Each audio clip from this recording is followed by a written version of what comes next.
Ever feel like you're putting in the work on a goal but not getting anywhere? Like you're stuck on a plateau. Yeah. Well, today's deep dive is for you. Absolutely. We're tackling James Clear's Atomic Habits. Definitely. A book that's basically become a Bible for those of us who want to ditch the bad habits and unlock our best selves. It's true. And it all starts with understanding this idea of the plateau of latent potential. Okay. A concept Clear illustrates brilliantly with the analogy of an ice cube. Okay, let's unpack this. Okay. So imagine you're trying to melt an ice cube. Yeah. You apply heat, but the temperature stays stubbornly at 31 degrees. Right. It feels like nothing's happening, right? Exactly. But then you hit that magic number, 32 degrees, and boom, the ice starts to melt. Exactly. Right. It's easy to get discouraged when we don't see immediate visible results from our efforts. Yeah. We might even give up thinking we're not making progress. Oh. But what we're missing is that change often happens beneath the surface. Mm-hmm. Just like that ice cube, we might be accumulating progress without realizing it. Yeah. Until we hit that tipping point. That's such a powerful point. Right. It reminds me of when I was training for a half marathon. Uh-huh.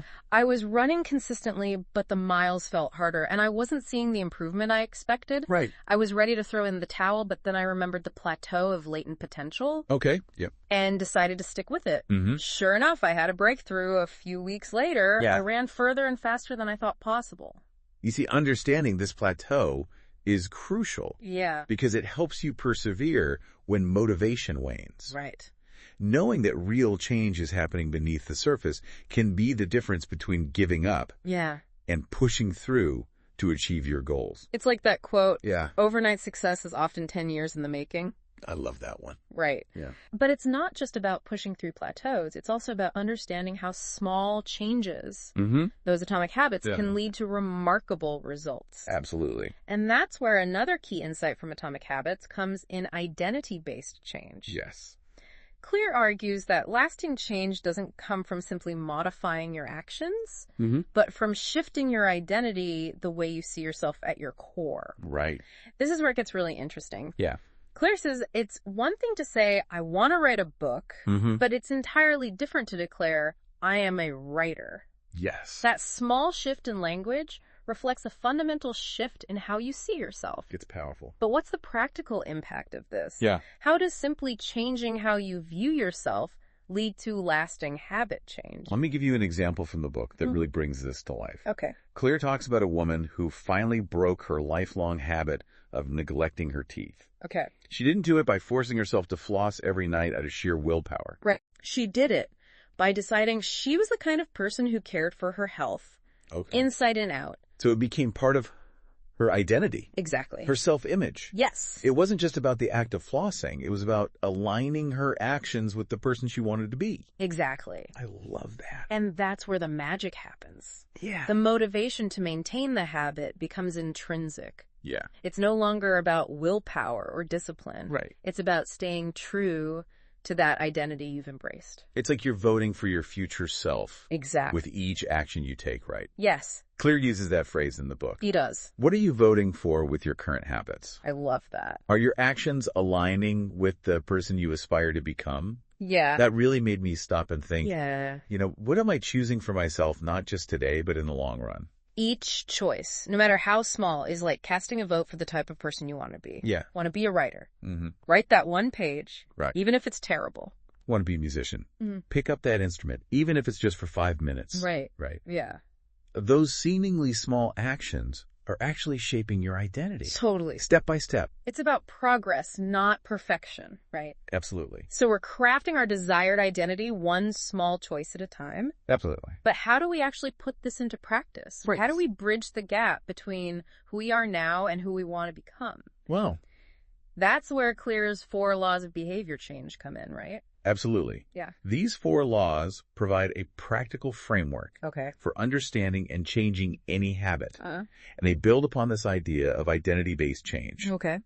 Clear starts with Law 1, make it obvious. Okay. He explains that our brains are wired to conserve energy, so they're constantly looking for patterns and shortcuts. Right. This means our environment plays a huge role in shaping our behavior. It's almost like we're on autopilot most of the time, right? Yeah. Our surroundings are triggering these automatic responses without us even realizing it. Precisely so. If you want to change a habit, okay, you need to start by becoming aware of those subtle cues that are driving your behavior. Right. And one of the simplest yet most effective ways to do this is through what Clear calls pointing and calling. Okay. This is where it gets a little silly, right? Yeah. You're basically narrating your actions out loud. Right. Like, okay, I'm opening the fridge for the 5th time today, even though I'm not actually hungry. It sounds strange. Right. But think about it. Yeah. How often do you find yourself mindlessly snacking, Sure. scrolling through social media, or engaging in other habits you'd rather break? Yeah. Pointing and calling brings those actions into the light of awareness, disrupting the automatic response. I've actually tried this. Yeah. And it's surprisingly effective. It is. It feels a little weird at first. Sure. But it forces you to be present and make a conscious decision about whether you want to continue the behavior. Absolutely. And another powerful technique Clear recommends is the habit scorecard. Okay, so this is like taking inventory of your habits, right? Yeah, it's about becoming a detective of your own behavior. Okay. Throughout the day, jot down the habits you engage in, both good and bad. Right. You might be surprised by what you discover. It's about identifying those unconscious patterns that are shaping your life so you can start making more intentional choices. Exactly. So we've made it obvious. Right. Now what? Yeah. How do we actually make the desired habits stick? That's where Law 2 comes in, make it attractive. Okay. We're wired to seek pleasure and avoid pain. Right. So we're more likely to repeat behaviors that are inherently rewarding. Sure. One strategy Clear highlights is temptation bundling. Okay, I love this one. It's about linking an action you want to do with an action you need to do. Exactly. I actually use this all the time. Yeah. I only allow myself to watch my favorite reality TV show while I'm on the treadmill. There you go. It works like a charm. That's a perfect example. Right. And it highlights a key principle. You can make even challenging tasks more appealing by associating them with something enjoyable. Right. Remember, our brains release dopamine, the feel-good chemical, when we anticipate a reward. And it's not just about external rewards, right? Exactly. Okay. We can also find ways to make the habit itself intrinsically rewarding. Yeah. This is where passion and purpose come into play. Clear uses the example of the Polgar sisters, who became chess prodigies because their father made the rigorous training feel like a fun and engaging game. Wow. Rather than a chore. So it's about finding joy in the process, not just the outcome. Yes. That's so important. It is. Okay, so we've made the habit obvious. We've made it attractive. Right. But sometimes even that's not enough. Yeah. Especially when we're talking about building new habits. You're absolutely right. That's where Law 3, make it easy, becomes crucial. Okay. This is where we dive into the science of habit formation and the fascinating concept of neuroplasticity. Okay. Which is the brain's ability to change and adapt throughout our lives. So how does this apply to habit change? Every time you perform an action, Yeah. whether it's playing a musical instrument or going for a run, the neural pathways associated with that action become a little bit stronger. Okay. Clear explains this using Hebb's law. Neurons that fire together wire together. I've heard that saying before, but it's always seemed a little abstract to me. Sure. Can you break it down? Essentially, it means that repetition shapes the physical structure of our brains. Okay. The more you repeat a behavior, the stronger the neural connections become, making that behavior more automatic over time. It's like carving a path in the woods. Exactly. The more you walk that path, the clearer and more defined it becomes. Right. So how do we use this to our advantage? That's where the 2-minute rule comes in. Okay. One of my favorite strategies from the book. Okay. It's deceptively simple, but incredibly effective. Okay. The idea is to break down any new habit into a 2-minute version. So if you want to start a daily meditation practice, you wouldn't necessarily start with a 30-minute session right off the bat. Exactly.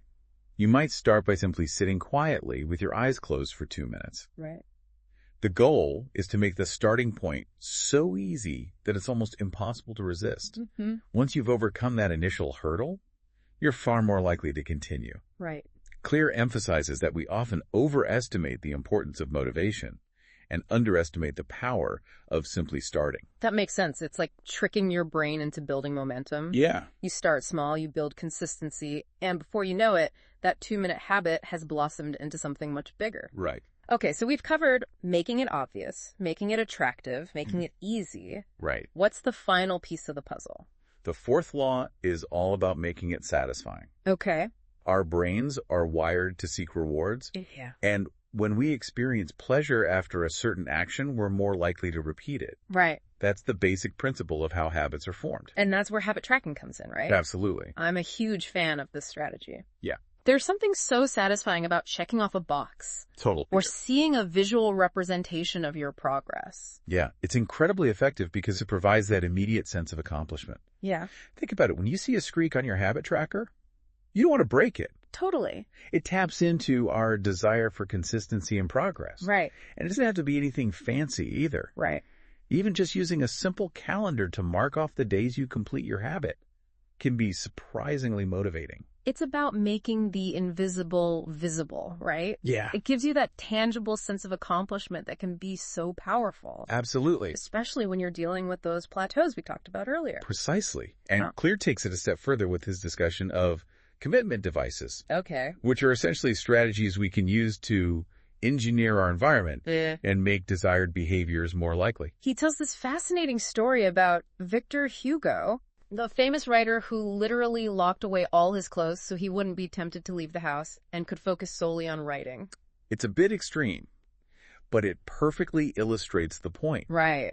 Commitment devices are about removing the temptation for bad habits and making good habits the path of least resistance. It's like setting yourself up for success by removing the option to fail. Exactly. And then there's the Vietnam War heroin addiction study, which really blew my mind. Oh, yeah. It highlights just how powerful our environment can be in shaping our behavior. Absolutely. That study was groundbreaking. Yeah. Because it challenged the conventional wisdom about addiction at the time. Right.